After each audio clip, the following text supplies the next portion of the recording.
Welcome to Moderate to Severe, the podcast where we will dive deep into what it means to be a man today and tackle the real and raw issues facing us. We've created a safe space for setting aside the bravado, peeling back the armor, and talking about what's really going on inside. Mental health is no longer just a buzzword. It's real life and something that I, just like many of you, suffer through daily. I'm Jonathan Scott, and I want to focus on the value of vulnerability through personal stories, expert insights, and practical tools to help you take care of your mental well-being and redefine what strength really is. We'll dive into the everyday battles we face, from handling stress, overcoming self-doubt, and figuring out how to ask for help and accept it. Each week, I'll be sharing my own experiences, along with stories from other men, mental health experts, and everyday people who have seen or been through it all. So if you're here to listen, to learn, or just feel less alone, you're in the right place. So get comfortable and let's break the silence together. Hi, and welcome to episode 5 of Moderate to Severe. It's kind of crazy that when I started this a month ago, who knew that I would be doing episode 5 a month later? But I guess that's how it works when we talk about time in chronological order. One of the things I really want to talk about today is focus more on the ADHD and a couple of things of that nature. You know, there's a lot of stats out there, statistics and facts about ADHD, and some of them are really mind-boggling. One of the first things that I found from Healthline was that males are 3 times more likely to be diagnosed than females. That is a pretty high number and pretty much speaks volumes to what you see, what we see in the school systems, what you may see with your own friends group and things of that nature. 4% of American adults over 18 deal with ADHD on a daily basis. That's 11 million people that are dealing with it on a daily basis. It's actually 4.4%, and the ratio breaks down to 5.4% male versus 3.2% female. The comorbidities that come with ADHD are another thing. 56% of adults with ADHD have an anxiety disorder that they also suffer from. So when you think about the fact that these folks are suffering from not only ADHD, but some type of anxiety disorder, you're looking at a complex diagnosis of mental health issues. One of the things that I've noticed is that with my ADHD being diagnosed when I was a kid, but then again, not really being focused on until I went away, was the fact of how much lost time I really had. We have a good guest today. He's actually one of my high school teachers. He's going to talk about me as a high school student. And I'm here to say that when I was in high school, I did little to nothing on a daily basis. I, thought about myself more along the lines of an athlete who went to school, hung out, talked with his buddies and did things of that nature. Never really thought of myself as a student first, which we kind of push our kids to be. But it was more along the lines of, go to school to get something to eat, to play at the end of the day. Was a 3-sport athlete, started off as just a football player freshman year. Sophomore year, I picked up wrestling. So I went to football and wrestling. And then by junior year, I did football, wrestling, and track. I liked the individual sports. Didn't really have to rely on people. If you were good, you were good. They couldn't really not play you. So I liked the individual sports where I could control my own destiny and what I was able to accomplish. Another reason why I started the sports was in the sophomore year, I had, I think, 10 disciplinary slips down in the office. And Mr. Klauser, who was the Dean of Discipline at the time, called me down, and we used to have Saturday detentions. And he told me that I could do what amounted to about 6 or 7 Saturday detentions, or I could go out for wrestling. So not wanting to spend any more time in Saturday detentions, I decided that I was going to go out for wrestling, which I absolutely loved. Wrestling was my first true love when it comes to sports. Track and field is probably second, and football would be third. Track and field, I started junior year. I did go out freshman year, but all we did for the first couple of weeks was run, and I wasn't really into running. Like I said, my mind became fixated on things. We were going to throw things, so that's all I wanted to do was to throw things. So when they talked about running, I wasn't really in the right frame of mind to do that. So, that's kind of how that started. Looking back at it now, um, you know, my inability to sit in the classrooms to pay attention. One of the things I struggled with tremendously was this idea of being a student who could both take notes and listen at the same time. I couldn't do it. I'd have to focus all my attention, even now as an adult, when I'm taking notes or in a meeting. If I'm taking notes, I'm taking notes. I'm not listening and trying to absorb what is being said by the speaker. I'm taking notes to read at a later point to kind of let everything sink in. Um, as you hear my little 5 pound yapper in the background. When I was down in Sierra Tucson, we attended classes every day, usually 50-minute classes, three, four, five a day. Um, and I have a notebook filled with notes that I've taken. Now, I don't remember each class per se, but I do remember that I have the notes so I can look back on them and kind of review what was talked about and what was discussed. And that kind of really helps me as I go on this journey, in this growth and things of that nature. Um, some of the signs and symptoms with ADHD, I'm going to go through from ADD.org.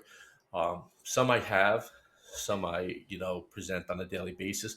Other ones I don't. The first one, and probably the main one for me, would be the difficulty focusing. Um, my ability to focus at times, well, now in the medicine is so much better, but before was, I would say, atrocious at best. Um, I could not focus on a single task for a long period of time. I needed breaks. I needed to do other things. I needed to make sure that there was ways for me to break up what I was doing because it became monotonous. Um, the misplacing of items. My items get misplaced all the time. I put them in places, and we have different areas where we put stuff, but still, I can't seem to find them. I my keys are constantly put in the same drawer in the house that I've lived in for 15 years, yet I am unable to constantly look in that drawer for the keys. I'm always telling my wife I have a place for something. I know where everything is. If you move it, I'm never going to be able to find it.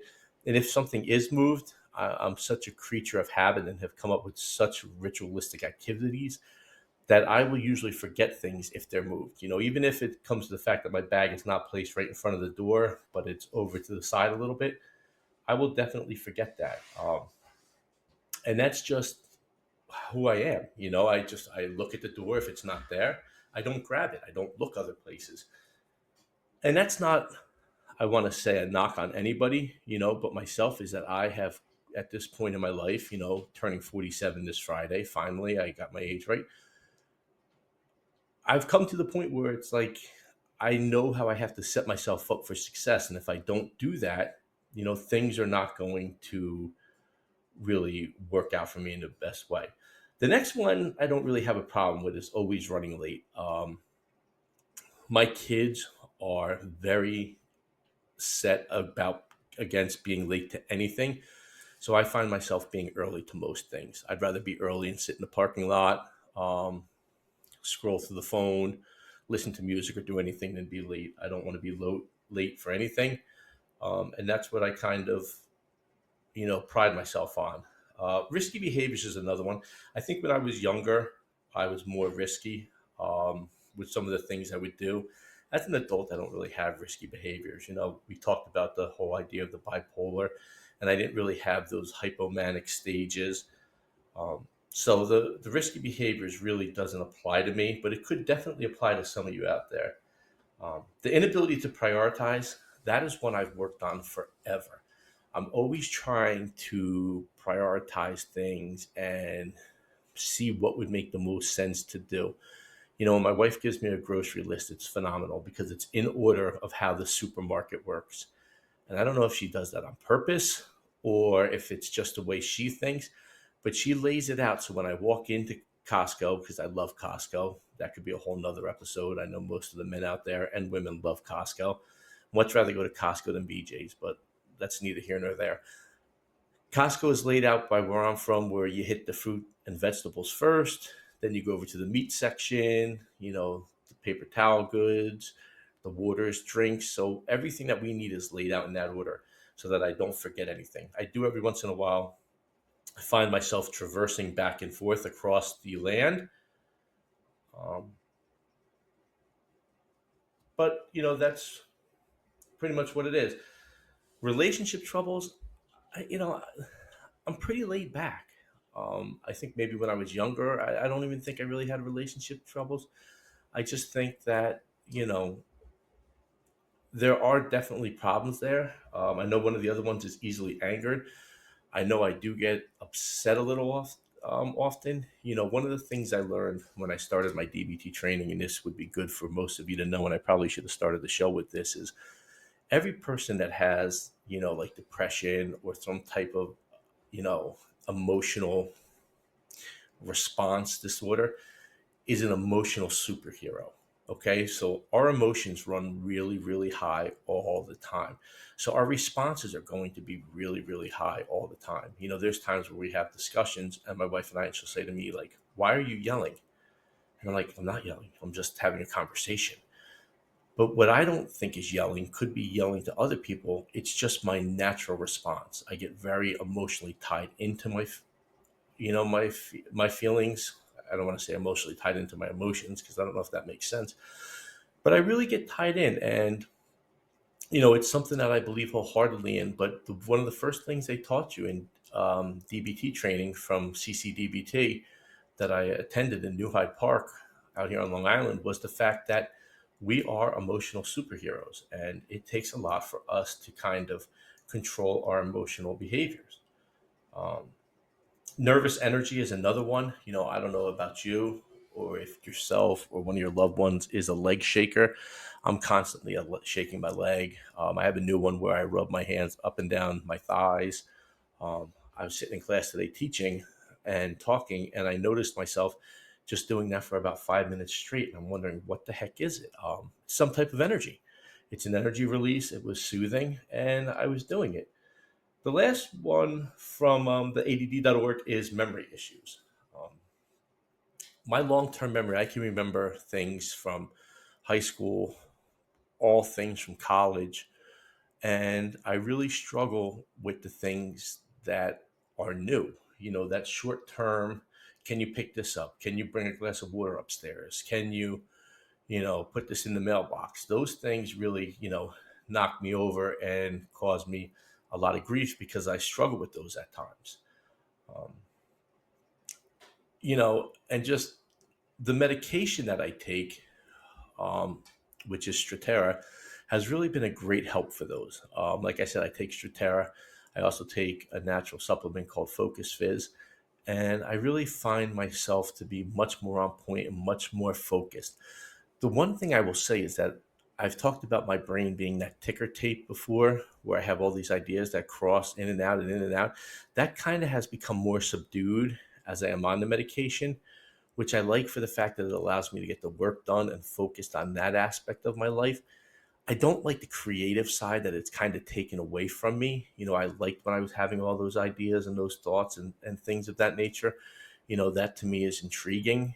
Um, I like being able to think outside the box and have a lot of great ideas.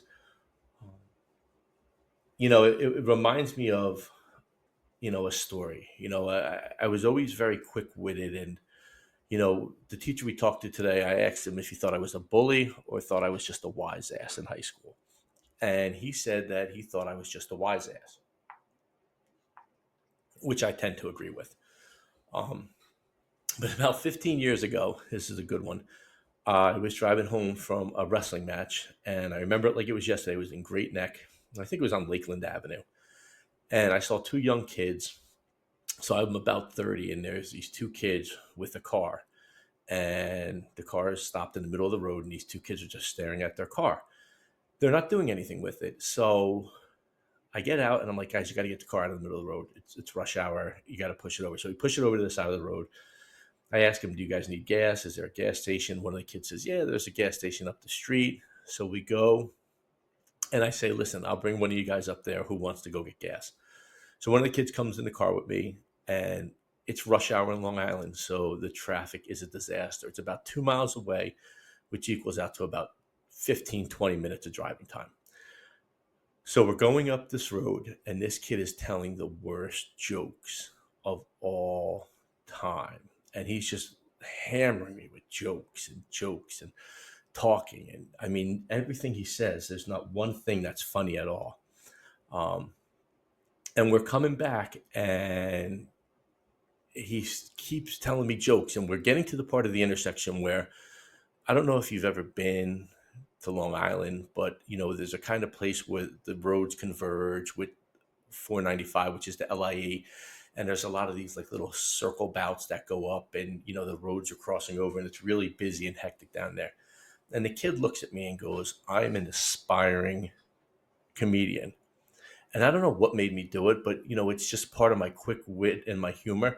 I looked at him real fast and go, "I'm an aspiring serial killer." This kid grabbed this gas, jumped out of my truck as fast as he could, and started weaving in and out of traffic at rush hour to get the hell away from me. I don't know why I said it.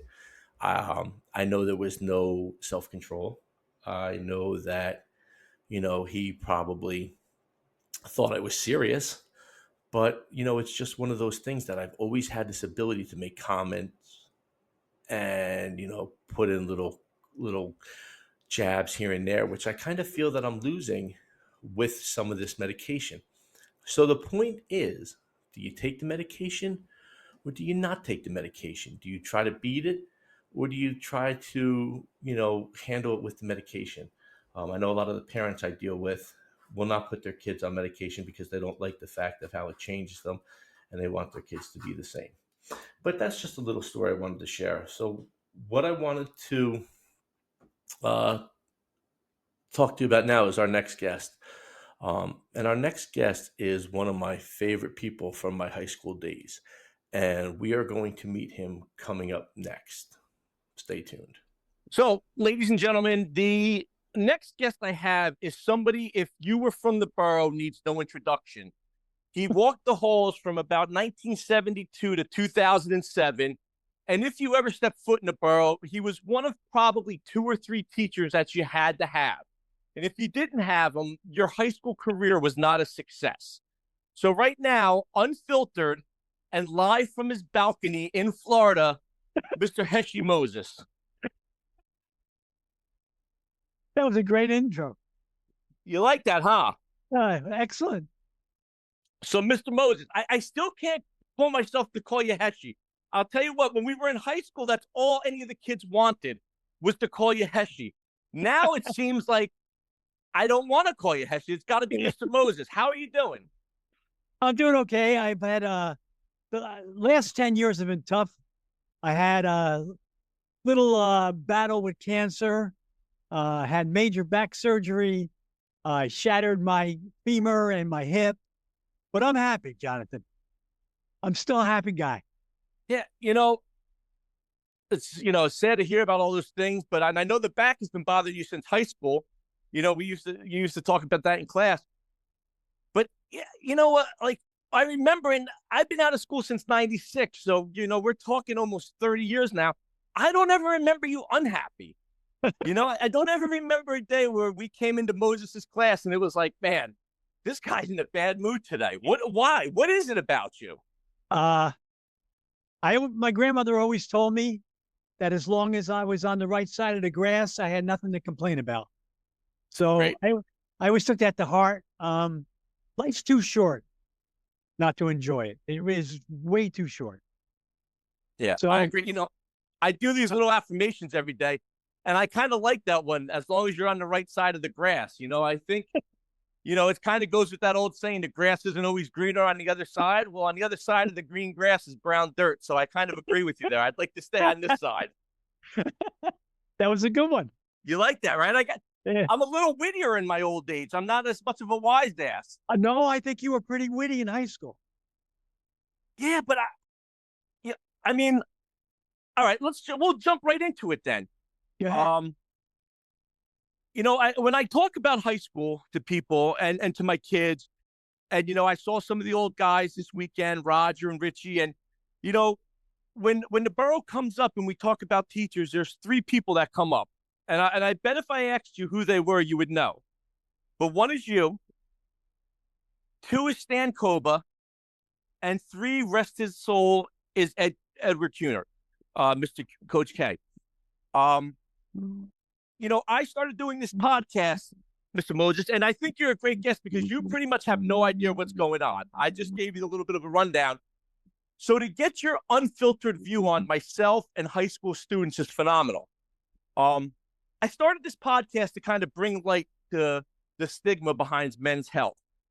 And you being a psychology teacher and one of the people who, as I said, everybody wanted to talk to, what was I? Do you remember me in high school? What was I like? I mean, I remember you. In fact, Jonathan, I remember the growth game that we played, Lifeboat, where there was, I think, 4 of you in a group, and the thing was, you all had to decide who was going to get the A, and if you couldn't decide who was going to get the A, you all got E's.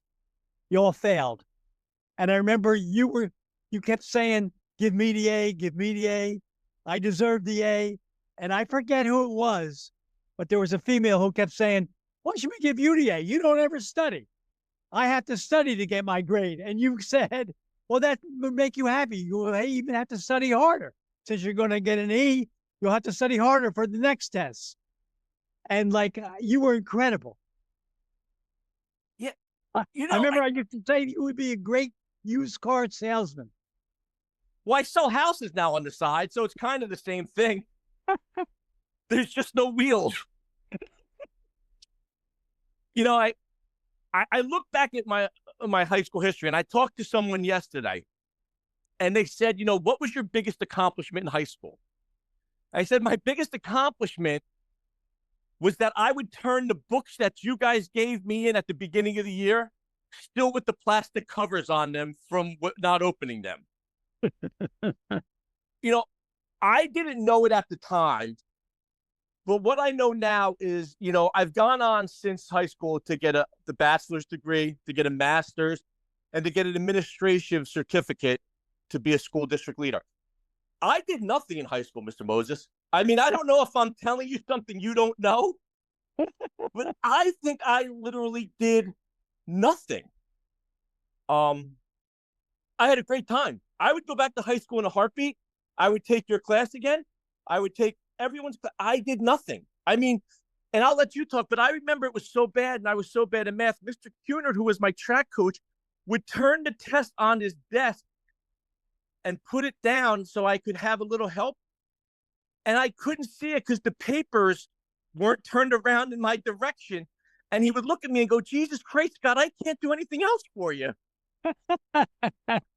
What did you see out of the attentionally? And I mean, was it just me, or was it boys across the board? I mean, you've had 36 years in education.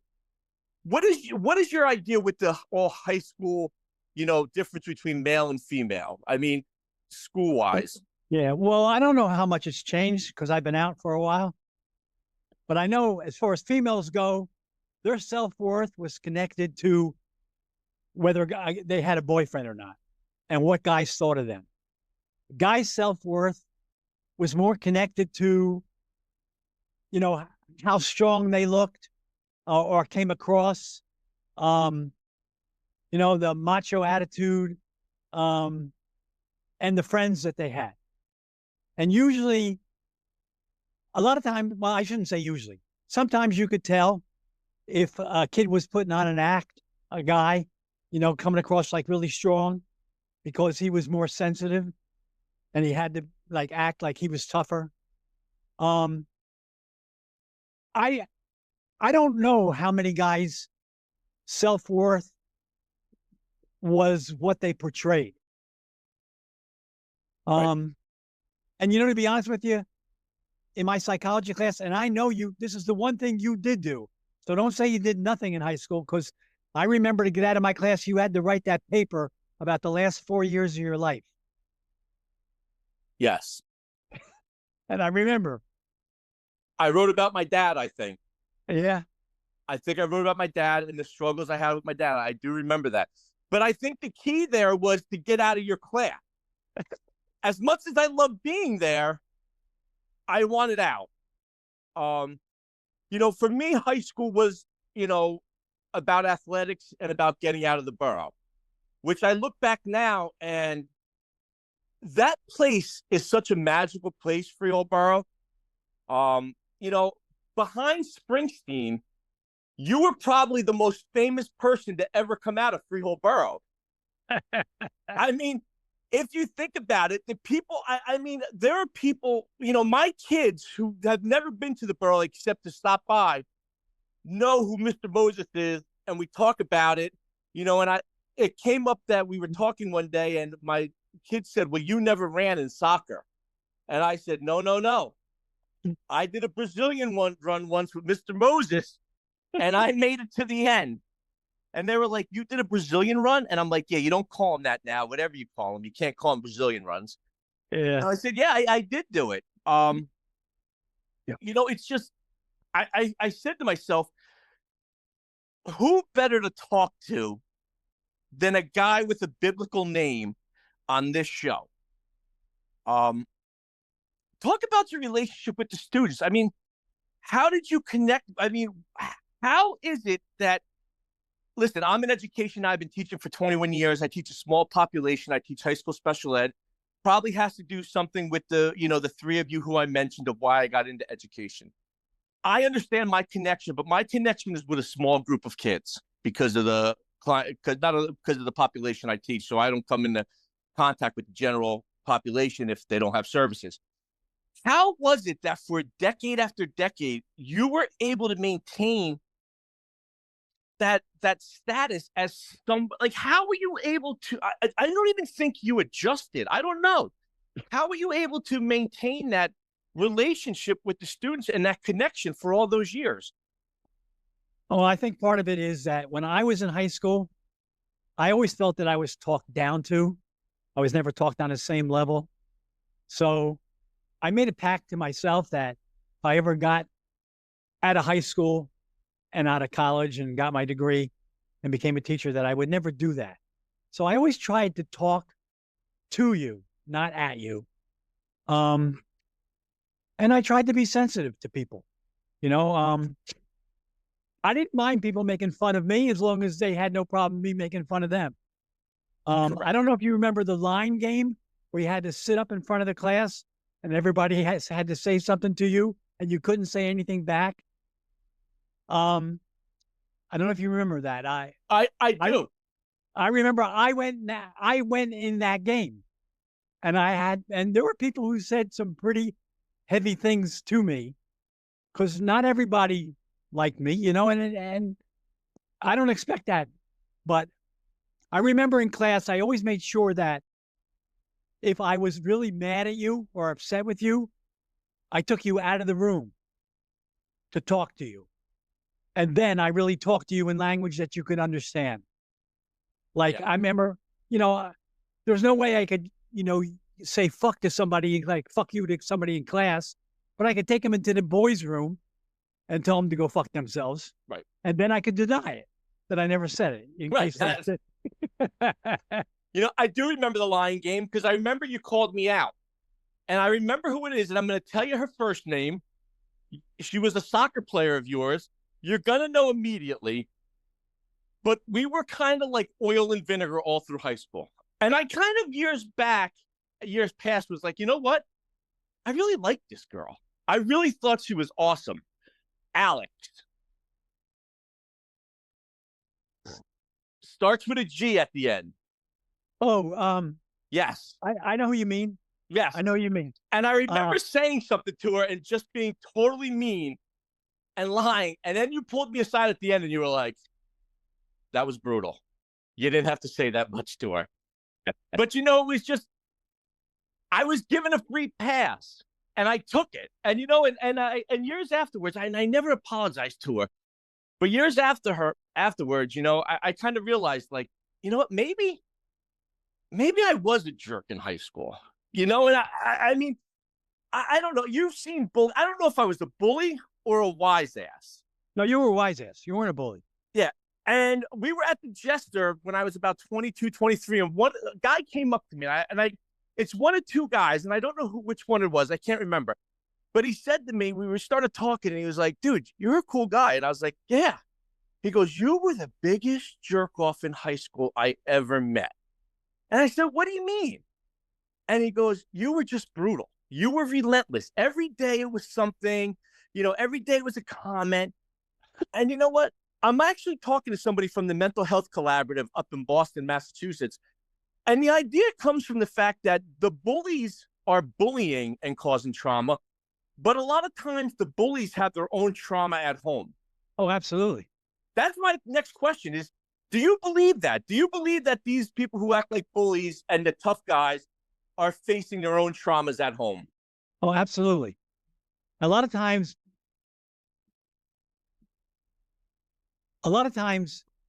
they come from homes, and I know you've heard me say this before, where they have parents who shouldn't have had kids. They should have just had sex. Right. Because a lot of these parents, there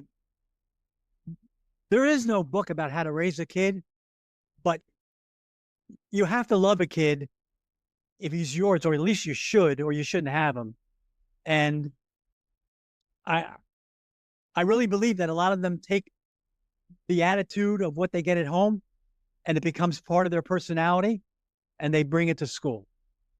Now, sometimes it's the opposite. Sometimes they might have a father or mother who is too weak with them. And so they feel they have to do the opposite. They have to be stronger. And obviously, and I know you've heard me say this, people don't know how to compensate. Most people overcompensate. Right. And I think, that's what happens with a lot of kids. Yeah. I look at it now as a high school teacher, and, it's weird because when you teach and listen, when I was in the Freehold Boro High Schools, I did, I had one teacher, Spanish teacher, who failed me for the year, but then told me she requested me for the next year, Doña Bachelor, to make sure I was in class.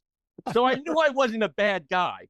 But Then I had another Spanish teacher who, when I came back to teach at the Borough for that year, told me they can't believe they let me back in this building. So I go back and forth about what was I in high school.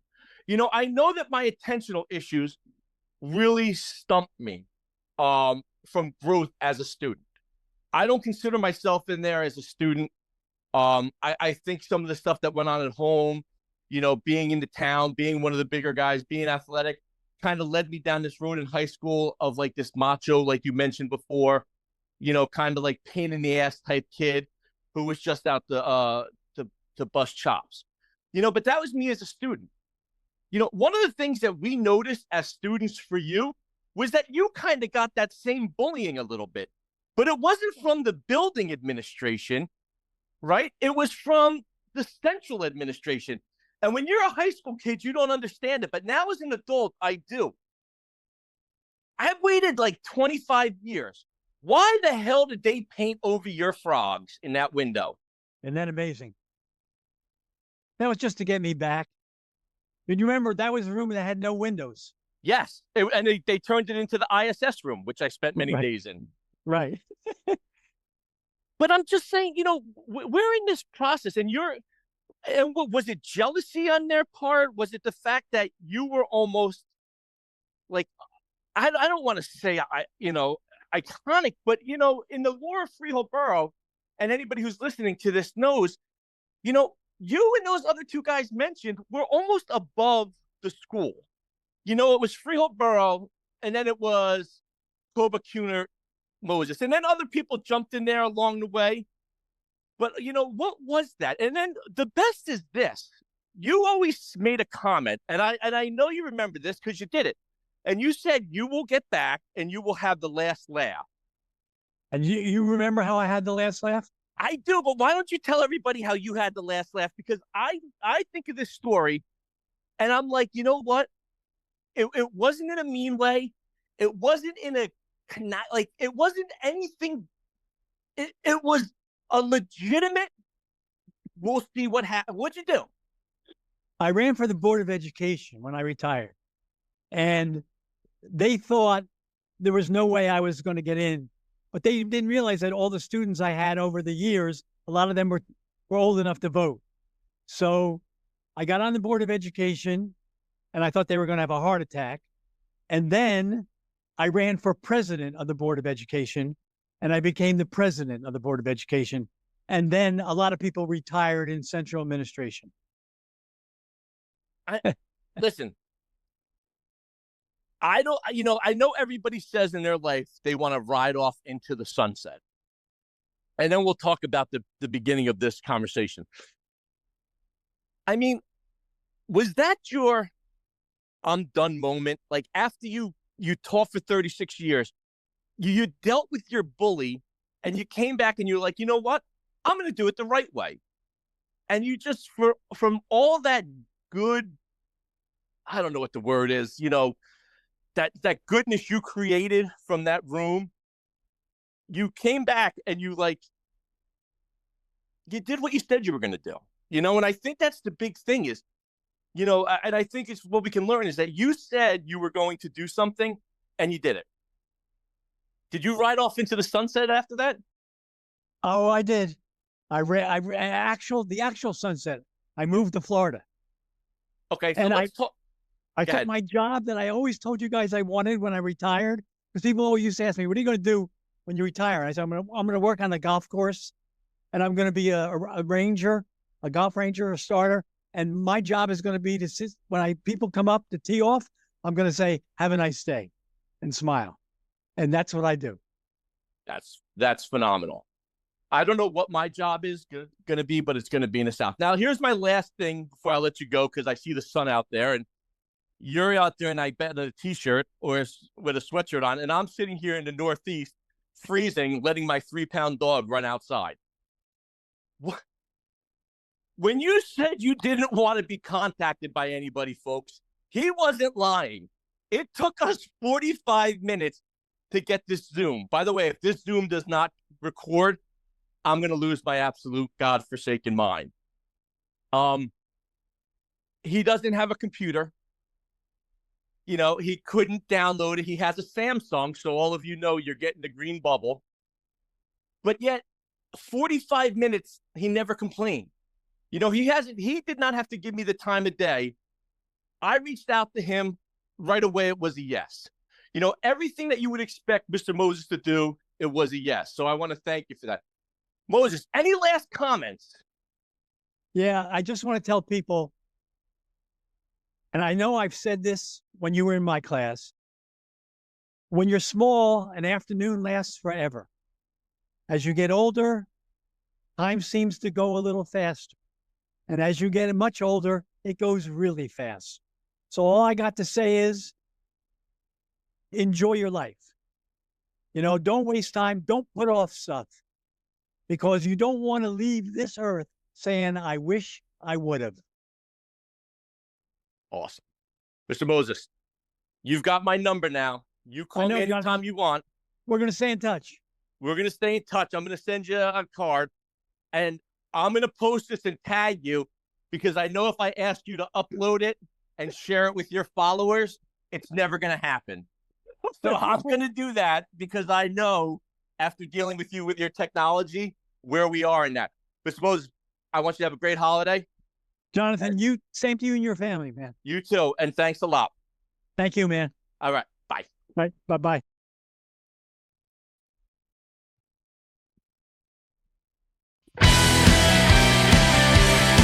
That wraps up another episode of Modern Education. Remember, it is okay not to live. Mental health is a journey, and every step counts, no matter how small. Hope today's discussion resonated with you, and remind you that you are not alone in this journey. Please do not use this advice medically, as this is just my story and my life. If you need help, please seek it out with a medical professional. Go to the hospital or call 988, the suicide hotline. If you found this episode valuable, please share it with your friends or family. Let's crack the stigma and keep the conversation going. Don't forget to subscribe, leave a review, and join us next week. Take care of yourself. Remember